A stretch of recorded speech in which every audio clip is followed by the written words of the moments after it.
today as our facilitator, and we're going to talk about how to stay motivated and manage your time in online classes. So hopefully this will help you increase your productivity and learn better time management skills. So with that, I'm going to hand it over to Claire. Thank you so much for doing this for our UT for Me students today.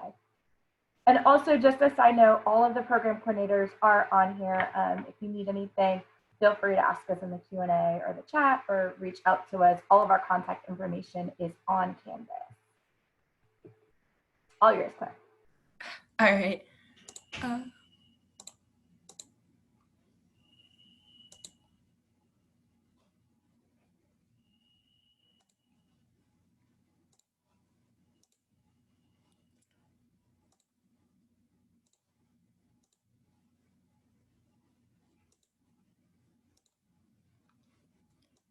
Okay, can everyone see the PowerPoint? Yep, it looks great. All right, thank you. All right, hi everybody. So my name is Claire and I am a third-year psychology major here at UT, and I'm also an outreach and communication specialist for the Sanger Learning Center.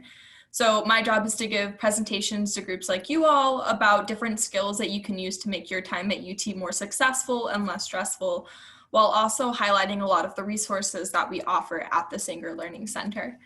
So I guess to get started, how is your semester going so far with the online classes?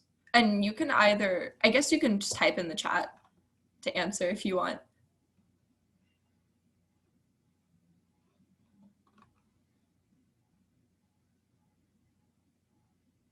Stressful?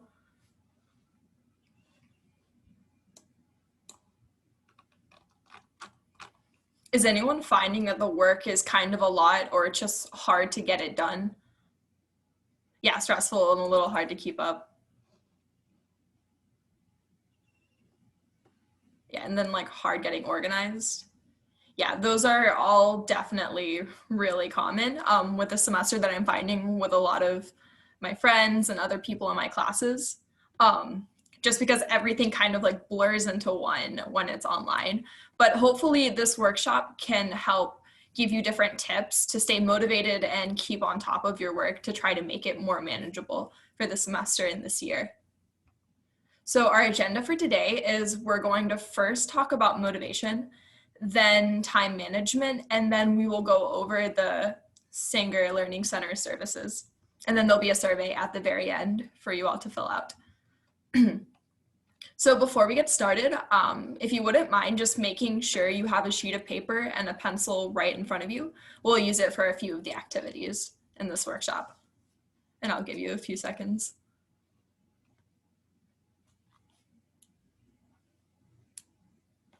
Okay.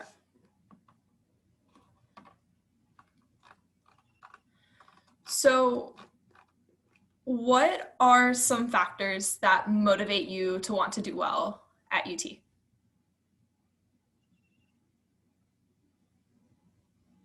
Or like motivate you to get your work done and get your schoolwork done and study?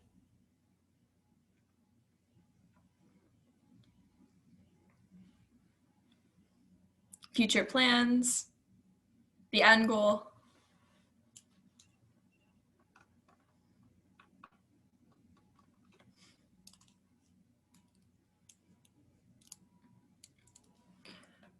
Family, being successful and going to med school or grad school. Now, what if our professor tells us to do something? Why are we more likely to do something if a professor tells us to do it?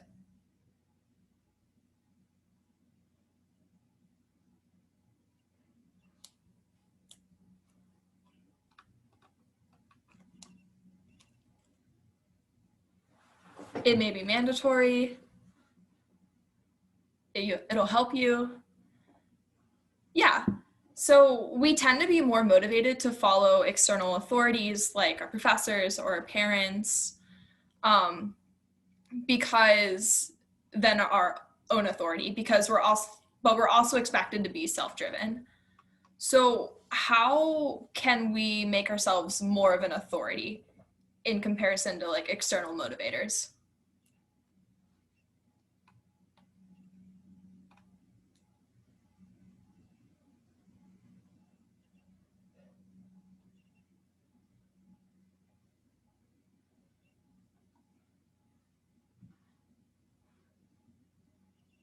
Holding yourself accountable. Yeah, and as you previously brought up, even just like you focusing on what you want to do for grad school and your future plans, that's kind of a way that you're holding yourself accountable in comparison to having an external motivator. So let's pivot from external motivators to internal ones. So it's important to reflect on your own personal motivators for reaching your goals. So on the piece of paper that you have right in front of you, write down one goal that you have for this semester, whether it's academic or personal.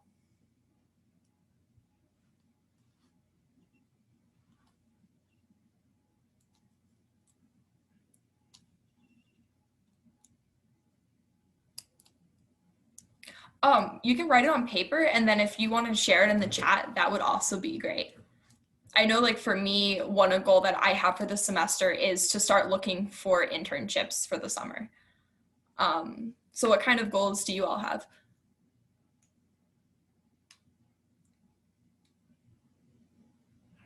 Getting into the athletic training program?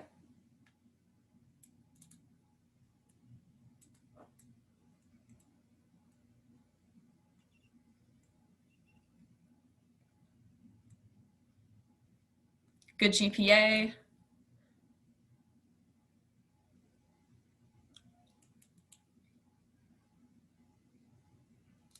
Applying for your desired major?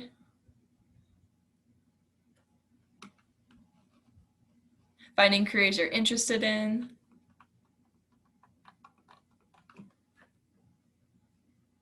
Start signing up for study abroad programs?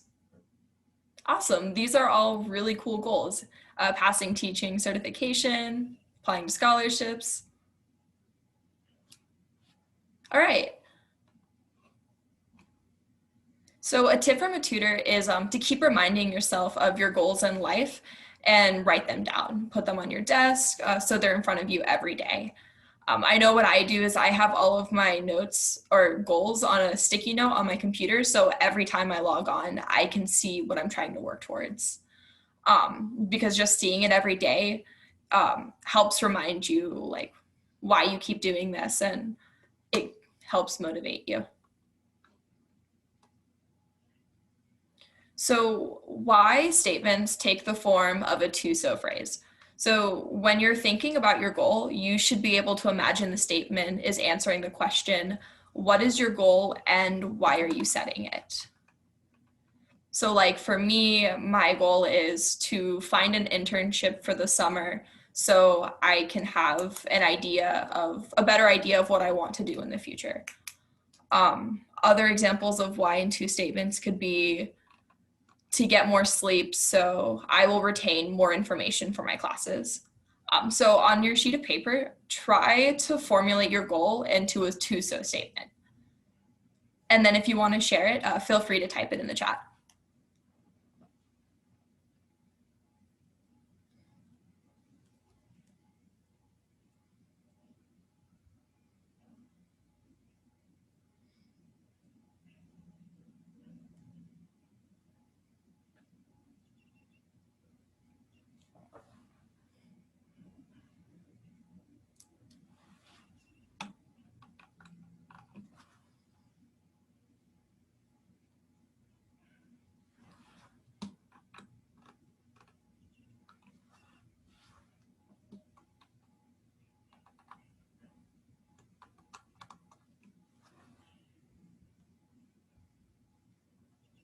All right, so what are some statements that, all right, I want to be better at time management to relieve stress so I can focus on more opportunities ahead. That's a really good one. What other ones do you all have?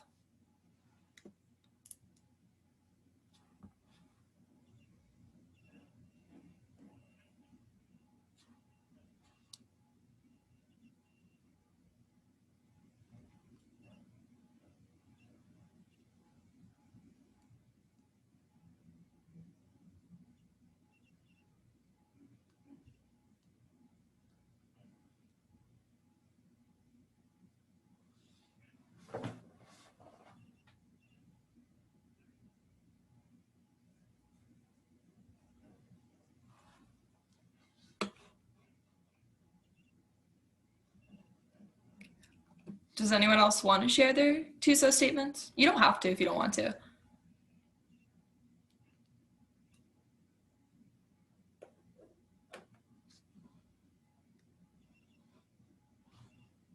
Okay. So what are some factors that can make it harder for you to reach your goal? Or what are some obstacles?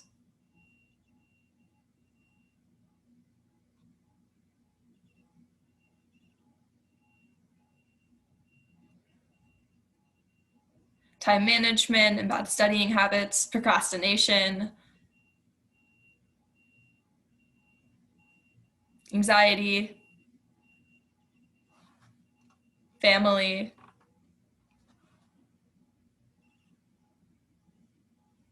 self-doubt, distractions. Yeah, those are all very reasonable ways, or like very reasonable distractions when it comes to moving forward with your goal. And taking the first step towards achieving a goal, for many can even be like the hardest.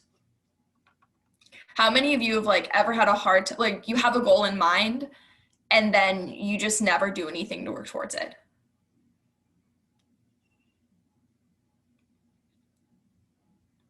Yeah, like I know every year I tell myself I am going to go to the gym and get fit, but that would require me to actually physically go to a gym first.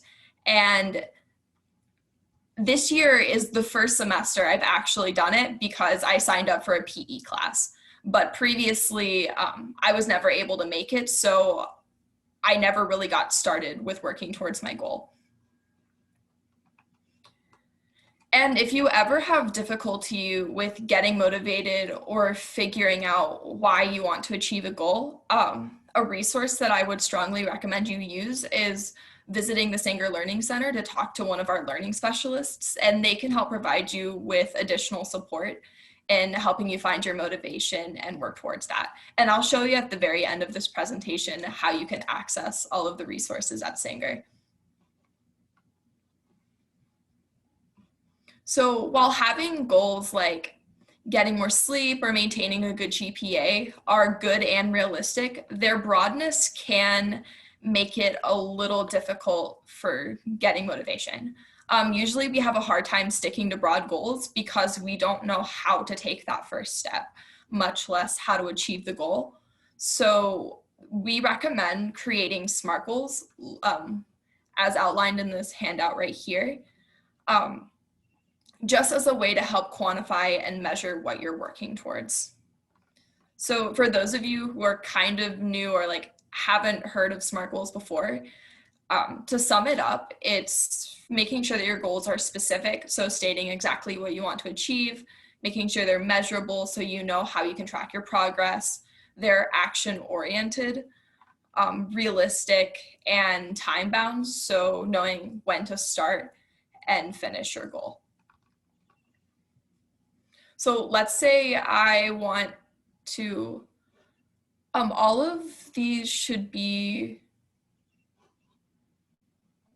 did they have access to all of the handouts that I sent through the UT box? They will be posted on Canvas. Okay. So right after this, they'll have that. And I can email it out to everyone who's signed into this session as well. All right. So let's say I want to turn my goal into finding an internship for the summer into a SMART goal. What is something that I could do with that to make it SMART?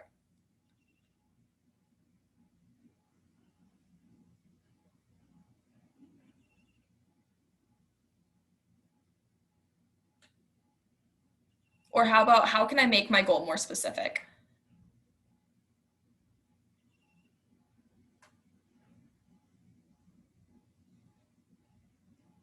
Yeah, so narrowed in on what you want to learn more about. If I'm just applying for internships in general, it makes it kind of difficult because then I'm looking at every possible job opening. But if I want to look for an internship specifically in HR or communications, then it makes it much easier to narrow down my search and much more manageable.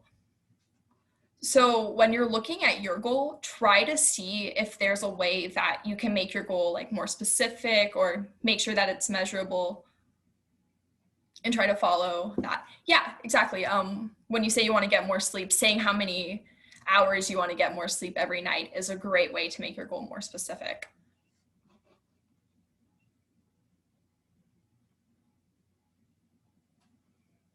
Yeah, using by statements also is a great example.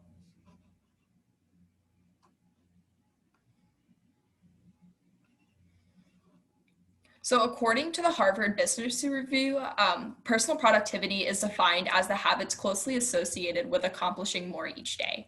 So this definition is broad with a purpose because while productivity can look different for all of us, this video that I'm about to show you can help provide some tips that can benefit everyone and hopefully help you figure out like why we procrastinate and how we can help overcome that.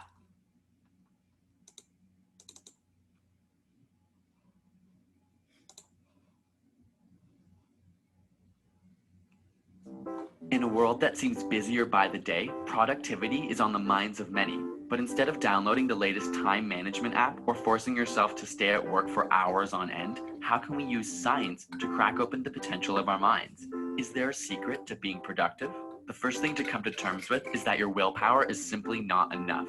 In fact, some studies suggest that willpower is an exhaustible source that can be entirely used up. This is a concept known as ego depletion. So instead of convincing yourself to simply try harder, a more methodical approach is suggested. The first step, get started. It may seem obvious, but studies have shown starting a project to be the biggest barrier to productivity. Before starting, our brain visualizes the hardest parts to come and instead tries to simulate real work by focusing on small, mindless tasks. Luckily, there's a construct of the mind known as the Zeigarnik effect, which compels humans to finish a task that they've already started. The Zeigarnik effect shows that when we don't finish a task, we experience discomfort and intrusive thoughts about it. So get started now. What about time management? Shockingly, when we look at some of the most elite musicians in the world, we find that they aren't necessarily practicing more, but instead more deliberately. This is because they spend more time focused on the hardest task and focus their energy in packets. Instead of diluting their effort over the entire day, they have periods of intense work followed by breaks. Not relying on willpower, they rely on habit and disciplined scheduling. Studies have found that the most elite violinists in the world generally follow a 90-minute work regime with a 15 to 20-minute break afterwards. Instead of trying to maintain energy throughout the entire day, breaking it down into sessions with planned relaxation is most effective. But how can you develop the discipline to follow this routine? One key component is giving yourself a deadline. Write it down, mark it in your calendar, and you'll be much more likely to complete your task. On top of this, create something called an accountability chart to document your progress. In one column, write the time span, and in the other, the activities you accomplished during this time. Similar to those on a diet who document their food intake, writing down your progress allows you to realistically evaluate your work as opposed to inaccurately assuming what you've done. Furthermore, tracking your progress helps to avoid small, mindless work. And finally, stop multitasking. While it may feel like you're accomplishing more, studies show that multitaskers are much less productive. Instead, try and make a list at night of what you want to accomplish tomorrow. This way, you hit the ground running with your action plan and avoid trying to complete multiple activities at once. While you're at it, split up your large tasks into smaller bite-sized ones. Your brain will find these less daunting and it will make the starting process easier. With a clear goal and action plan in mind, your productivity levels can soar to new heights. Want more tips and information? All right, so what is something that stood out to you in that video? Or you thought was like kind of interesting?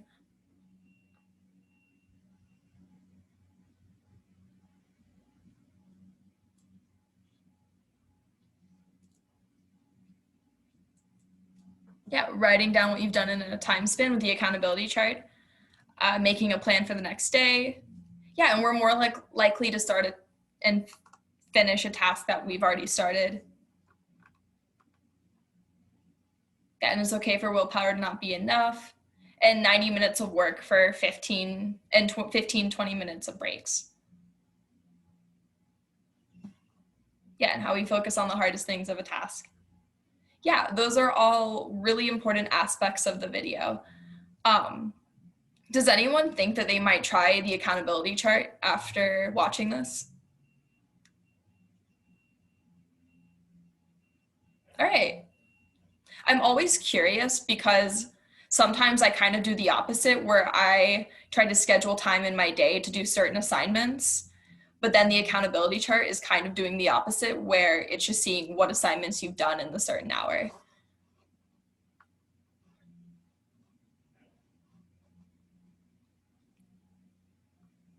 So as mentioned in the video, we tend to have this nagging feeling to finish what we start, which means that the biggest barrier, as we previously talked about, is just literally getting started to doing a homework assignment or working on a project.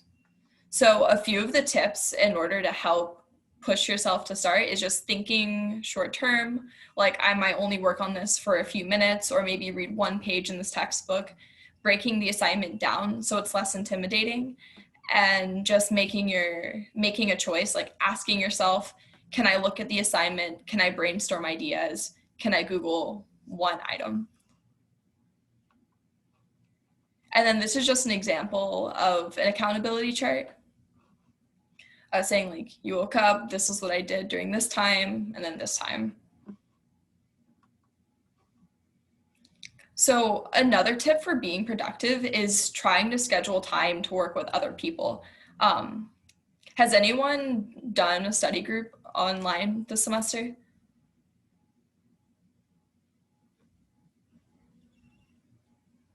Have you liked it? Or like, has it felt, or did you feel like you were pretty productive during it?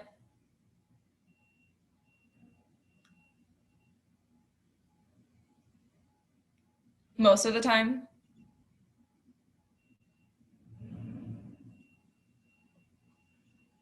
Yeah, so you're able to answer each other's questions and work together. And also, when you're scheduling in time to study with other people, you're less likely to bail on a scheduled meeting with other students than you are to bail on a scheduled time with just yourself. And then like meeting regularly to watch an online lecture with someone, talk about assigned reading, or work together on homework or review materials for a test can make it pretty beneficial.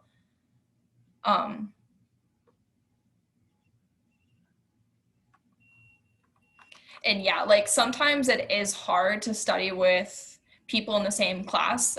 Something that I do is my friends and I, who are all different majors, we just get on a Zoom call together and work on different homework assignments, but it's still kind of a study group environment and we still have other people to talk to. So it makes it easier for us to get our work done and we can take breaks and hang out. So in one of the handouts that you'll have, it's called What Type of Procrastinator Are You? So chances are, at least with everyone I've talked to, they've all admitted that even like this semester alone, they've procrastinated on at least a few assignments. And studies have shown that there are actually different type of procrastinators out there. So our motivation to procrastinate is going to be different than somebody else's.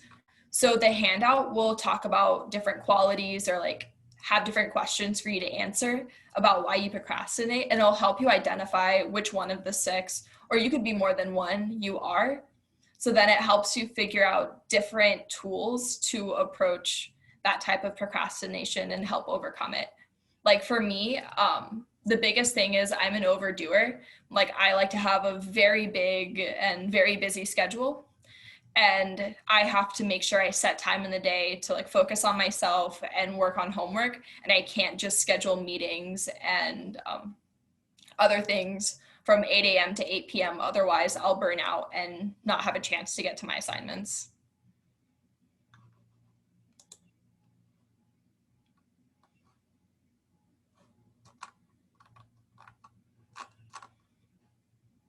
And then how many of you have an asynchronous class this semester?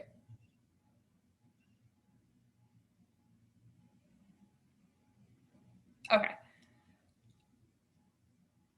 For those of you that have an asynchronous class, are Are you more likely or less likely to stay on top of the lectures and the work in comparison to a synchronous class?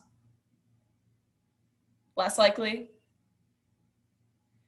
Yeah. So a common issue in online courses, especially with asynchronous ones, is just finding a time to get your work done. Because in these classes, a lot of us tend to be less likely to prioritize work for classes that don't meet as regularly. Or we try to pull the marathon the night before, where we watch like 6 hours worth of lectures and do all of the assignments in one day rather than spread it apart. Have any of you done that so far? Like pulled a marathon for a class? Yeah, it's not fun. I did it last semester in one of my asynchronous classes. And while I love like movie marathons like Harry Potter, lecture marathons are not it. Don't recommend.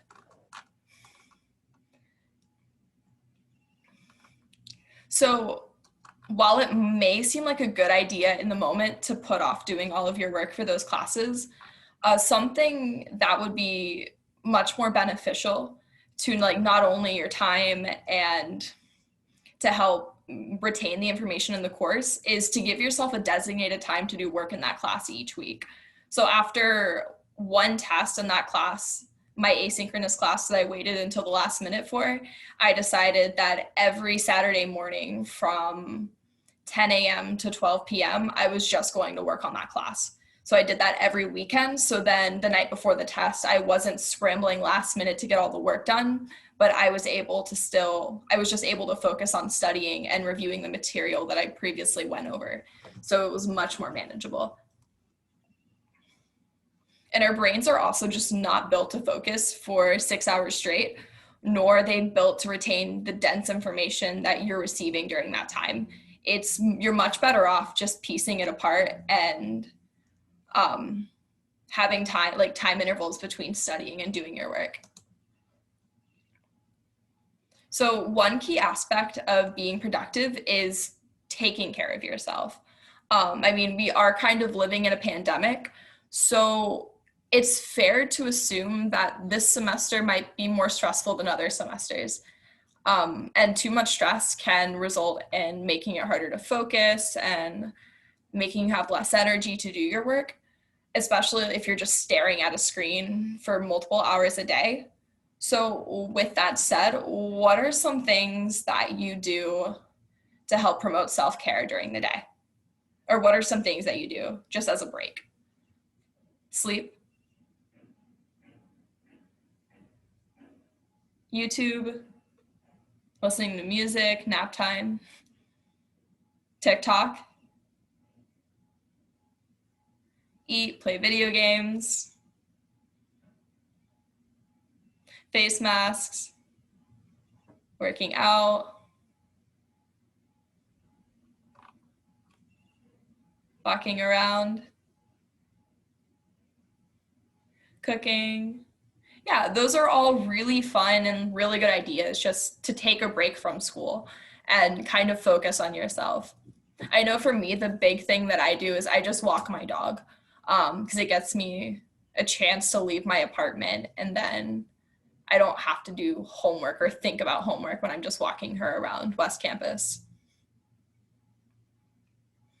But yeah, it's important to make sure that you schedule self-care in your daily routine just so you can make sure that you are doing things to look after yourself and you do have time to do all of that. So these are just some other examples of self-care activities. Reading, I know a lot of you said sleeping, walking, journaling, meditating, spending time with friends or family. Some of you said exercising, and also hiking.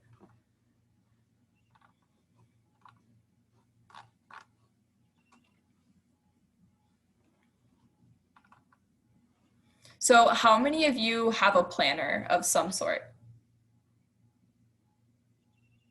And if so, are you more of an online planner kind of person or paper planner?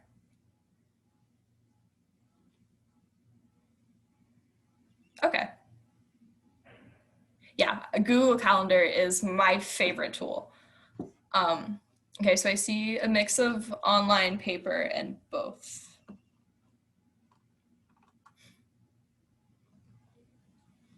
So we kind of talked about blocking out time to meet our goals and also focusing on self-care.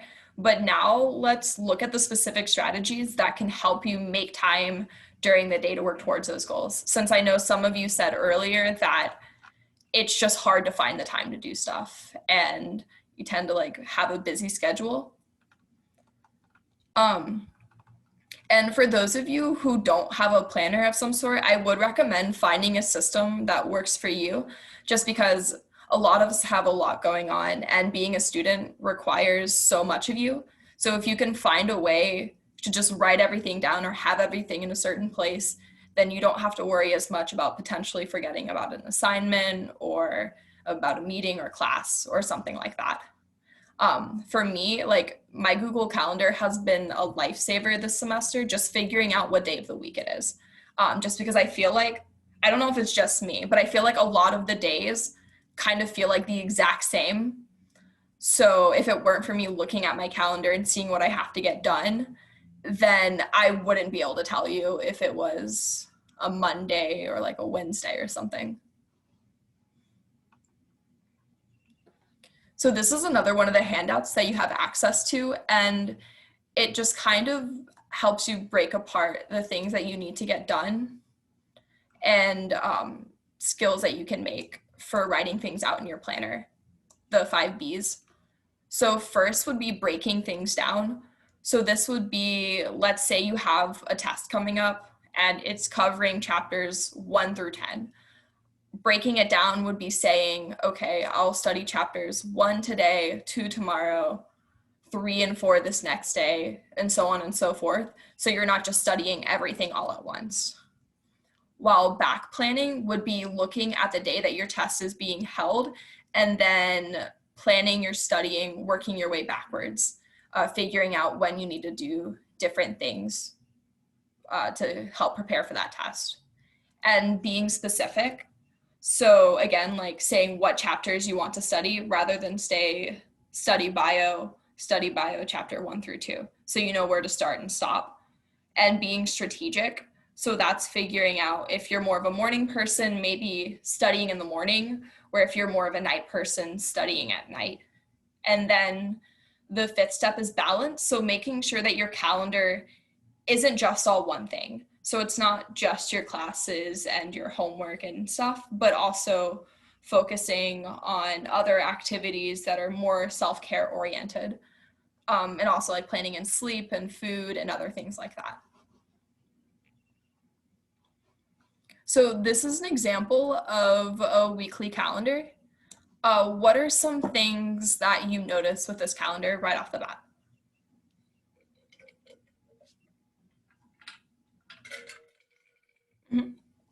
Yeah, it's color coordinated based off of what the activity is.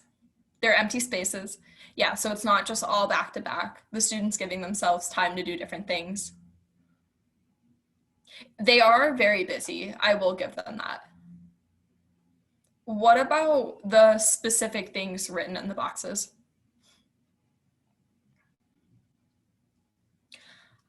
I don't know if it's just a break, but maybe a time that they don't have anything planned. So I guess it could be seen as a break, but they also have things like a watch party and a birthday dinner put in. This is not my schedule, no. I think I'd be a little stressed if this was my schedule this semester. What about so when they're talking about studying, what are you noticing that they're putting in their study description for that class?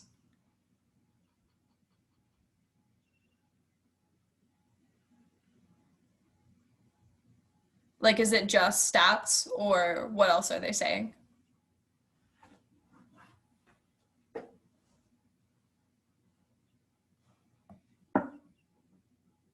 Yeah, so like the detail on what they need to do. And then they also have different methods of studying, like reviewing lecture, doing the take-home quiz, They have tutoring for biology, specifically the chapter that they want tutoring in, and then also creating a study plan. They're being like very specific and strategic about how they're writing out the things that they need to get done.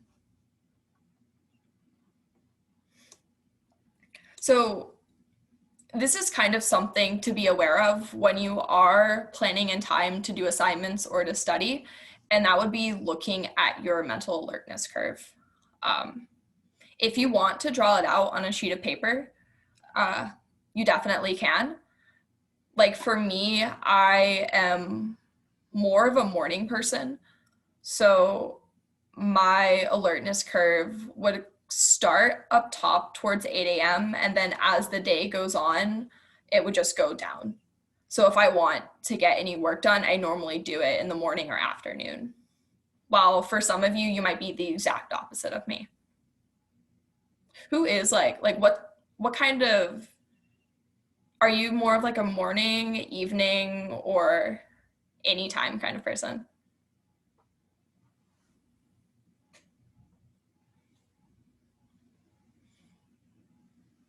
Okay, so I see we kind of have a mix.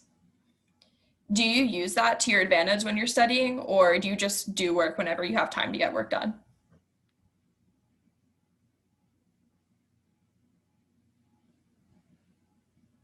Whenever you have time. Yeah. See, that's where one of the benefits of either doing an accountability chart or even just planning time in the day to do certain assignments, just so you know you have that dedicated time to get the work done. Because it's never fun when it's just you're going into the nighttime and you're trying to get all this work done because you didn't do anything earlier in the day.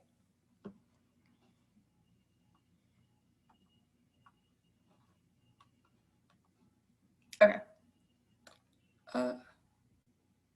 So how many of you have ever used anything at the Sanger Learning Center or any of our resources this semester?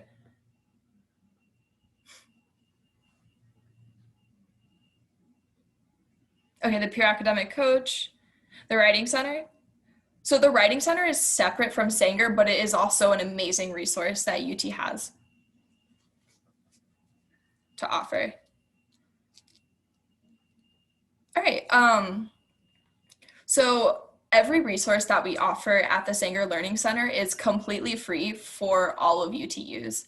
And I'll show you how you can access it and kind of talk about the different services that we offer. Okay. So for me, the easiest thing to find the Sanger Learning Center is just to literally type it on Google. And you can all see my screen, right?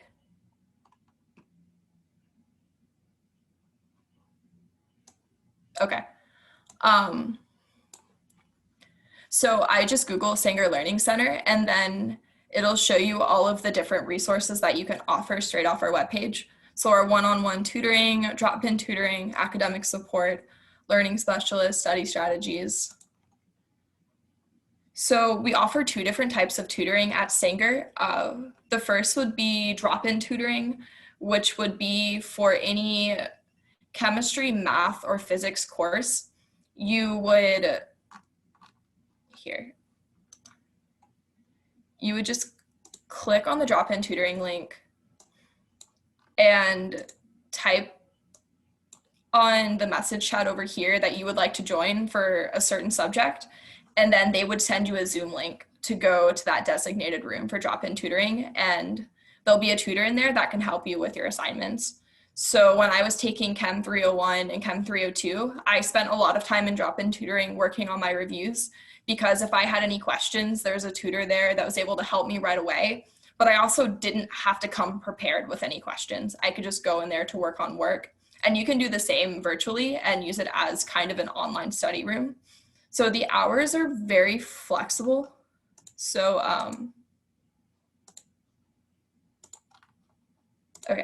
so we're open on 5 to 10 p.m. on Sundays. 11 a.m. to 10 p.m. Monday through Thursday, and then 11 a.m. to 3 p.m. on Friday. And you can pop in at any of those times. You can go every day if you wanted to, and there's not a time limit for how long you can stay. And again, like, this is a completely free resource for you to use. And if you are taking any of those courses, I would strongly recommend just trying it and seeing how it works for you. And then we also have one-on-one tutoring. So we offer this for over 80 different courses, mostly intro level courses. And this is also free, and you can use it as much as you would like. And it's a 1-hour tutoring appointment with another student at UT that's previously taken this course. And in order to be a one-on-one tutor for Sanger, you have to get, I think, around an A in the class, have a professor recommendation, and pass Sanger's assessment. So the tutors are pretty good, and they're very familiar with the content for them to be able to help you with it. So in order to schedule a session, you would make sure that the session type is online, since all of our resources are online for the semester. And then you would find in the drop-down menu courses that you're signed up for that you're eligible to receive tutoring for. So right now, none of my classes have one-on-one tutoring for Sanger, but if they did, it would pop up down here.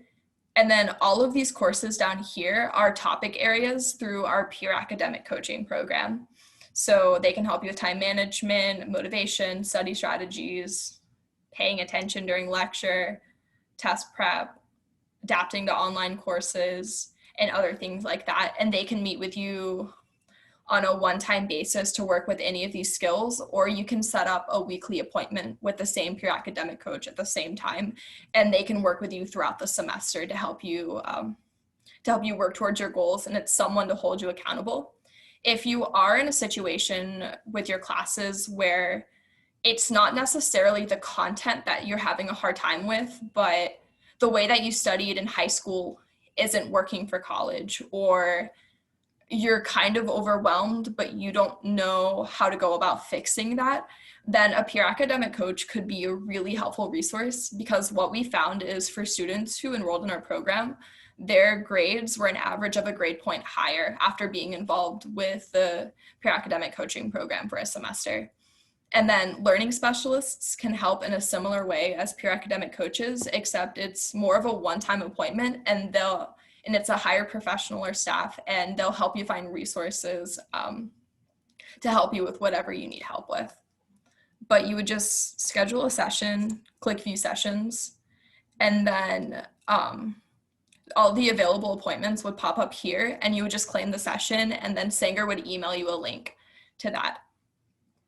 And if there's a class that you want tutoring in, but you don't see it on this drop-down menu, you can hit contact tutoring staff and ask if there's anybody available to tutor you in this specific subject, and they would email all of the Sanger tutors to see if there's anyone there that could help you. And then another resource we offer at Sanger is the Public Speaking Center. So for the Public Speaking Center, they work with you for any aspect of a presentation that you have. So if you have to present for a class, they could help you with writing the script, working on your visual aid, or they could watch you give the final presentation and give you feedback on it.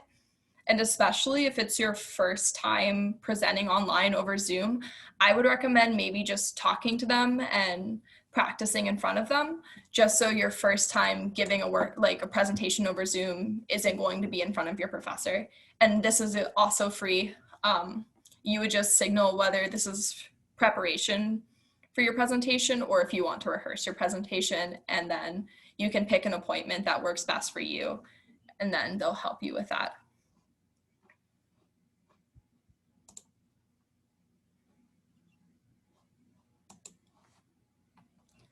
All right.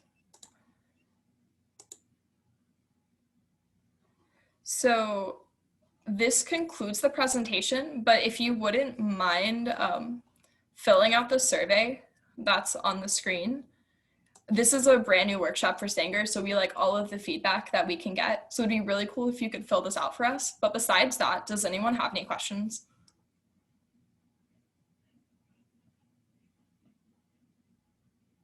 Oh, you can't see the code. Okay.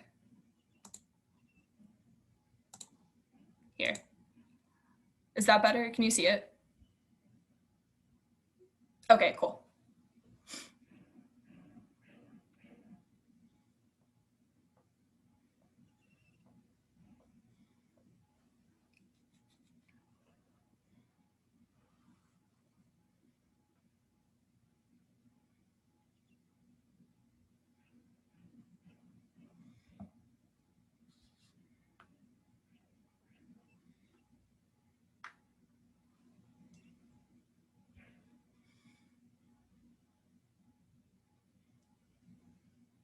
Are there any questions?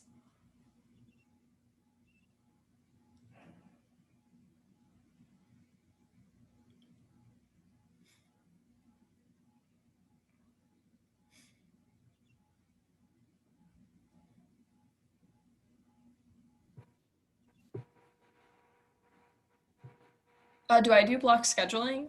I do that for like my classes and meetings. And then during finals week, I find it pretty helpful to designate certain times for certain classes when it comes to studying.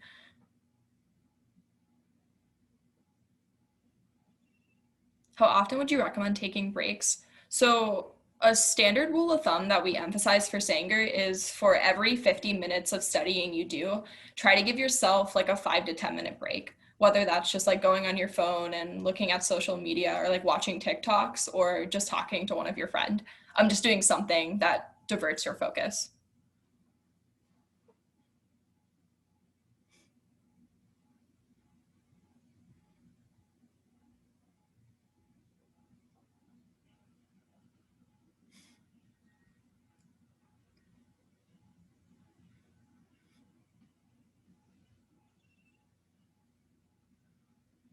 How do you keep track of it and stay on the schedule?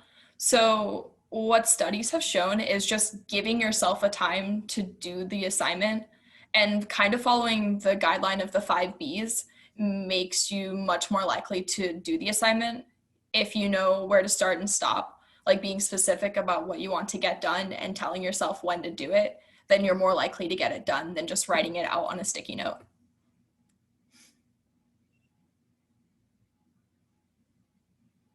But then also, if you don't want to plan out your entire day, doing the accountability chart is also a good way to keep on top of yourself and making sure you're being productive.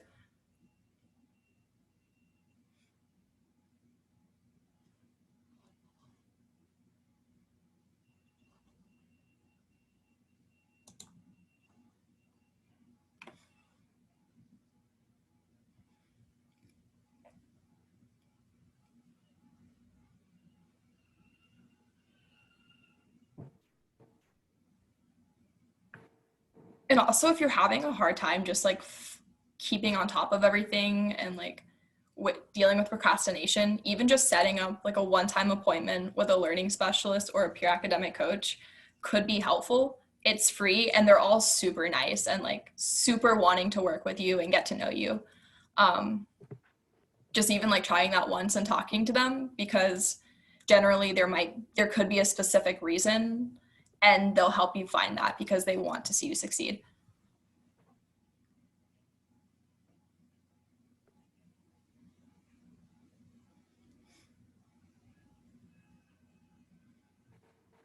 Awesome. Well, thank you so much, Claire. We really appreciate that. That was super helpful. And I posted it earlier, but all of our handouts are on our Canvas site that all of our students are in right now.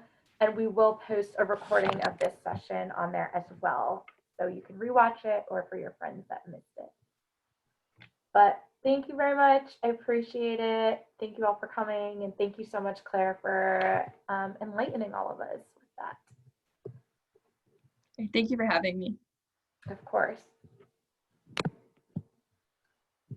And we do have another event at 5 with Susan Dell and President Hartzell for our UT for Me students if you want to hop on that after this.